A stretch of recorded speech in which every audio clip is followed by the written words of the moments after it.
Muy buenas amigos, hoy os vamos a hablar de la nueva Ley de Seguridad Nacional de Hong Kong. Eso es, en nuestro primer vídeo sobre este tema, que os pondremos al final de este por si queréis verlo, ya os dijimos que en los medios occidentales y en los chinos hay una narrativa bastante diferente sobre las tensiones en torno a Hong Kong. En Occidente el discurso dominante es de manifestantes de Hong Kong pro democracia, China dictadura, y las protestas de Hong Kong son interpretadas principalmente como una lucha por los derechos humanos. Pero en la China continental el punto de vista más extendido es el de manifestantes de Hong Kong pro independencia, Pekín defensor de la unidad del país. Y la Ley de Seguridad Nacional es vista como un avance en la descolonización de Hong Kong, que formó parte del Reino Unido desde 1841 hasta 1997. No olvidemos que Hong Kong es parte de China, sí, tiene un sistema diferente, pero es parte de este país y a veces yo creo que en Europa y América se nos olvida este pequeño detalle. Entonces, como ya estaréis acostumbrados al discurso occidental, impulsado sobre todo por los Estados Unidos y Reino Unido, nosotros os vamos a contar cómo se ve esto desde la China continental y qué argumentos utilizan los defensores de Pekín. Eso no quiere decir que nosotros estemos de acuerdo con todo ello, nosotros simplemente os ofrecemos otra perspectiva porque pensamos que puede ser interesante. Además, nosotros queremos dejar claro que desde nuestro punto de vista, ambos discursos pueden ser ciertos dependiendo de cómo interpretemos los hechos y la historia. En general, en la China continental, y esto es algo que yo he podido comprobar directamente con mis estudiantes chinos de español cuando comentábamos las noticias sobre estas tensiones, la mayoría está convencida de que los manifestantes de Hong Kong que han causado los desórdenes buscan la independencia, no quieren formar parte de China y han sido apoyados o financiados por otros países, principalmente por los Estados Unidos. Y nosotros en los vídeos anteriores fuimos bastante cautos con estas acusaciones porque hasta entonces tampoco había evidencias demasiado serias al respecto. Pero recientemente se ha hecho pública la suspensión de toda una serie de fondos provenientes del Congreso de los Estados Unidos dirigidos a apoyar directamente a los manifestantes de Hong Kong. Además de la National Endowment for Democracy, que ha estado dirigiendo más de $600.000 al año a estas protestas, ahora también sabemos que la United States Agency for Global Media, también alimentada a base de dinero público, dinero de los contribuyentes estadounidenses,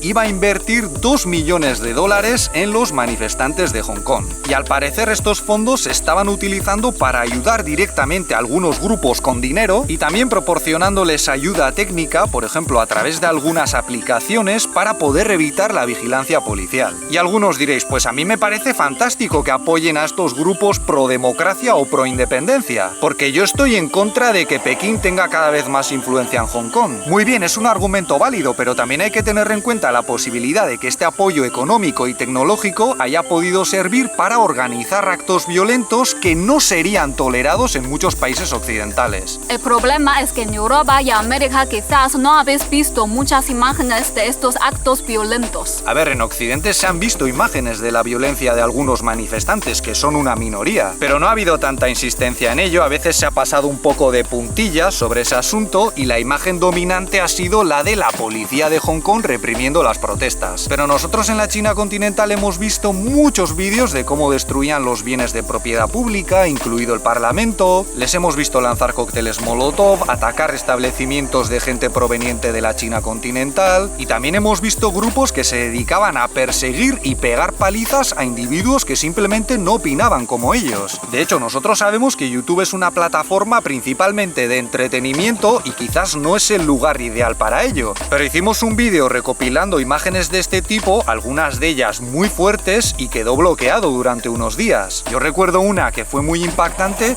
en la que unos manifestantes rodearon a un señor, le echaron alcohol o un producto inflamable y le prendieron fuego ahí mismo. Este tipo de actos se produjeron en Hong Kong durante semanas y meses, y yo os garantizo que esto no se habría tolerado en muchos países occidentales democráticos, y de hecho lo estamos viendo ahora mismo. Ahora estamos viendo cómo en los Estados Unidos, que han condenado en numerosas ocasiones la actuación policial en Hong Kong, están reprimiendo de forma muy dura a sus propios manifestantes. Y espero que nadie se ofenda, pero yo creo que en España ocurriría otro tanto. Prueba a tirar un cóctel Molotov en una manifestación en España y a ver lo que pasa. Y con todo esto se ve de forma muy clara el doble rasero de los medios de comunicación occidentales, porque ahora están demostrando una enorme imaginación para especular sobre todas las cosas horribles que podría hacer el gobierno chino en Hong Kong, pero no se les ve tan frágiles a la hora de reflexionar sobre los intereses que podrían tener los Estados Unidos con su apoyo a los manifestantes de Hong Kong. Y cosas como esta hacen que muchos defensores de Pekín estén convencidos de que buena parte de los grandes medios occidentales obedecen a los intereses de los Estados Unidos. Sea como sea, y a la vista del historial intervencionista de los Estados Unidos, no podemos ser tan ingenuos como para pensar que solo buscan defender la democracia y los derechos humanos en Hong Kong.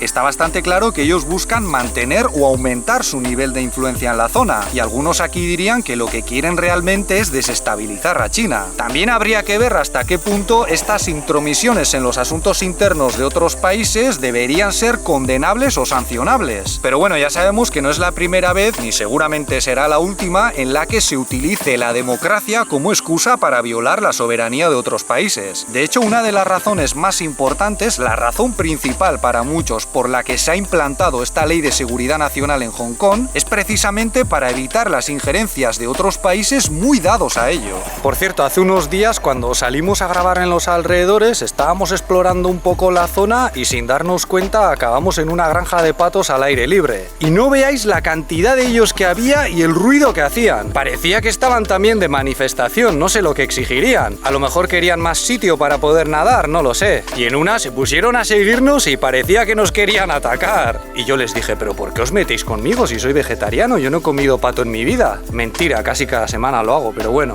Ya nos dejaron salir y, vale, otra aventura más. Una noticia que quizás no habréis escuchado demasiado es que hace unos días se han presentado más de 1,5 millones de firmas de hongkoneses para protestar contra la intromisión de los Estados Unidos y otros países. De hecho, en la China continental se entiende que quienes han roto los acuerdos para la devolución de Hong Kong a manos de China han sido esos otros países. Son ellos los que se han empeñado en entrometerse y a Pekín no le ha quedado más remedio que impulsar esta ley de seguridad nacional que, al contrario de lo que dicen muchos, sí está contemplada dentro de la ley fundamental o ley básica de Hong Kong, es decir, en su mini constitución. Es más, el artículo 23 de esta mini constitución de Hong Kong ya establecía que se pueden promulgar leyes para impedir la secesión, la subversión contra el gobierno central, el de Pekín, y las actividades políticas de otros países en territorio hongkonés. Pero claro, si esos otros países aumentan su nivel de influencia sobre los hongkoneses, como podría haber ocurrido según muchos aquí, se podría dar la situación de que acaben teniendo más poder sobre Hong Kong del que tiene la propia China, a la que pertenece oficialmente.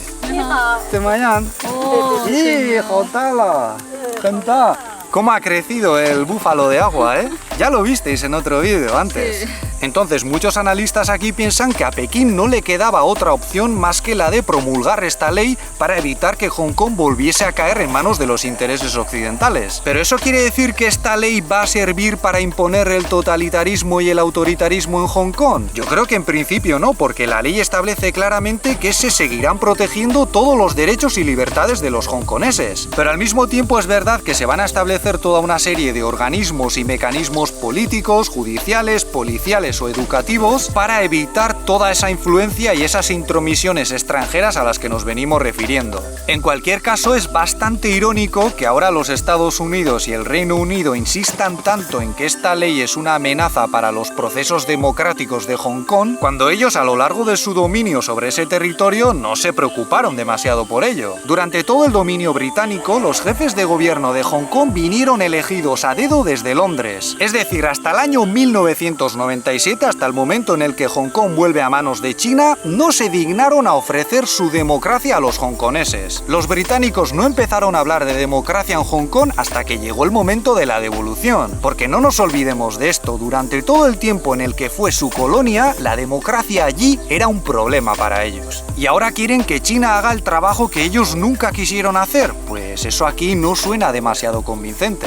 Además, no hay que olvidar que durante muchas décadas los hongkoneses de origen chino fueron tratados como ciudadanos de segunda, se les aplicó un apartheid. Y ahora que se habla tanto de racismo en Occidente, ¿puede haber una imagen más racista que la de estos señores blancos que eran enviados a esta parte de Asia a gobernar sobre un territorio que pertenecía a China? Colonialismo y racismo son como uña y carne, y China los ha sufrido durante mucho tiempo y lo sigue haciendo. Porque para muchos chinos lo que están haciendo las potencias occidentales occidentales en Hong Kong es un colonialismo 2.0. Y en cuanto a los Estados Unidos, también podemos encontrar buenas dosis de hipocresía histórica sobre su actitud hacia Hong Kong. Los Estados Unidos se beneficiaron muchísimo de las guerras y el tráfico de opio en China a través de Hong Kong. Entre los antecesores de grandes presidentes estadounidenses como Roosevelt podemos encontrar a personajes que se hicieron de oro vendiendo opio en China. Y gran parte de ese narcocapital, que fue bestial, se utilizó para construir los Estados Unidos desde sus escuelas hasta el ferrocarril. Y por si fuera poco, esos ferrocarriles se construyeron en buena parte con mano de obra china semiesclava. Pero no os lo perdáis, porque como recompensa a su trabajo esclavo, después de que los chinos comenzasen a prosperar en los Estados Unidos y a tener sus propios negocios, el gobierno promulgó una ley que prohibía la inmigración solo a los llegados del gigante asiático. Luego está toda la historia del imperialismo estadounidense en esta parte de Asia, que China está rodeada de bases militares del tío Sam. ¿Y Pekín se va a arriesgar a que Hong Kong caiga en manos de esta potencia occidental para que, por ejemplo, tengan presencia militar allí? Pues yo creo que no, eso no va a pasar. Es que en China la realidad y la amenaza del imperialismo estadounidense es mucho más palpable que en Occidente, donde parece que lo hemos aceptado como un mal menor. Y para los medios que están venga a insistir en que esta ley implica la muerte de Hong Kong, yo les diría, ¿sabéis quiénes están muriendo de verdad?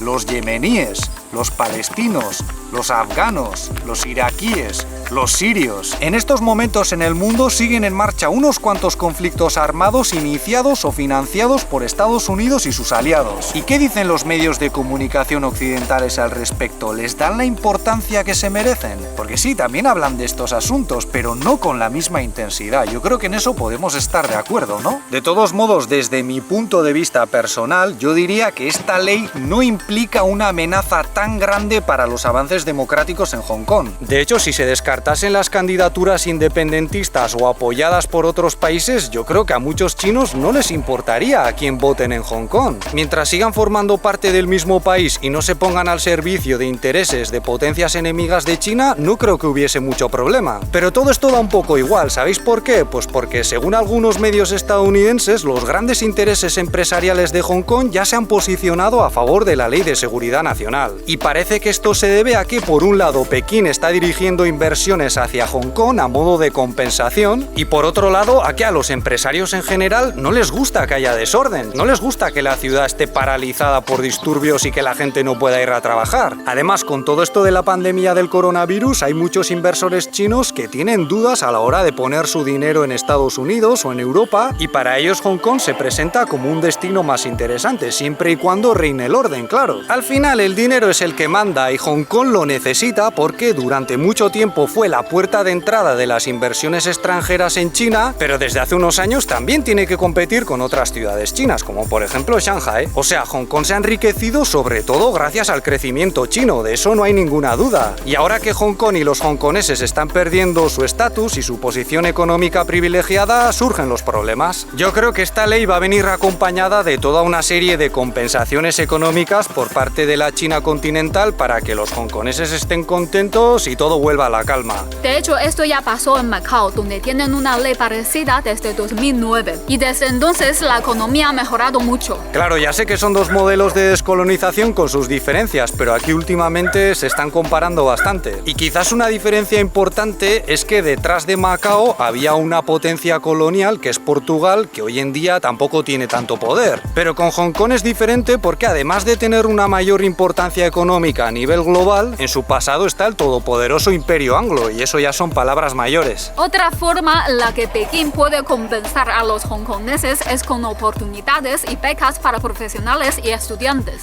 Sí, esto ya ocurre con programas para que vengan a trabajar y estudiar a la China continental, y normalmente se les ofrecen buenas condiciones, a veces tan buenas que los chinos se quejan un poco, pero dudo mucho que se forme otro conflicto a nivel nacional por ello. Eso es todo por nuestra parte. Si este vídeo os ha parecido interesante, podéis darle un me gusta, suscribiros o ayudarnos con Patreon, donde también publicamos contenido. Muchas gracias por vuestra atención y hasta la próxima. ¡Hasta luego!